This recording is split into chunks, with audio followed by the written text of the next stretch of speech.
বন্ধুরা, আজকের এই ছোট্ট ভিডিওটা শুরু করলাম লিকার চা দিয়ে। তো অনেক দিন পর আজকে আমার সকালবেলা উঠতে একটু দেরি হয়ে গিয়েছিল। তো দেরি হলে যা হয়, খুব টেনশন হয়ে গিয়েছিল যে কিভাবে কি করব, কারণ বাবিনের টিউশন থেকে এসে আবার স্কুলে যায়।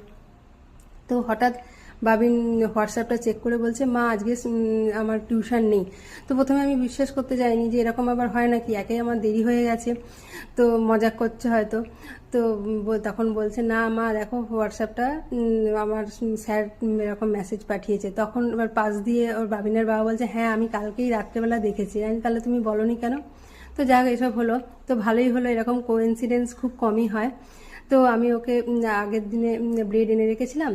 তো আচ্ছা, এখানে একটা কথা বলি বন্ধুরা, এই এভারেস্টের যে পেরি পেরি মশলাটা আমি ইউজ করে দেখেছি, খুব টেস্টি। যারা এরকম ধরনের মানে পিৎজা বার্গার বা চাউমিন টাউমিন খেতে ভালোবাসো, তারা কিন্তু এই পেরি পেরি মশলাটা একবার ইউজ করে দেখতে পারো এভারেস্টের, খুব ভালো। আমি ইউজ করেছি। তো যাই হোক, এটাকে আমি যে চিজ দিয়ে দিচ্ছিলাম, আমুলের একটা করে চিজের মানে স্লাইস দিয়ে দিচ্ছিলাম, দিয়ে এভাবে ওকে পিৎজা বলো বার্গার বলো এরম ধরনের করে দিচ্ছিলাম। আমি কিছু মানে দেখে বা নিয়ম করে করি না, আমি মোটামুটি একটা বেসিক আইডিয়া আছে, ওইভাবেই করে দিয়েছিলাম। তো বাবিন তো খুব খুশি। তো আজকে টিফিনে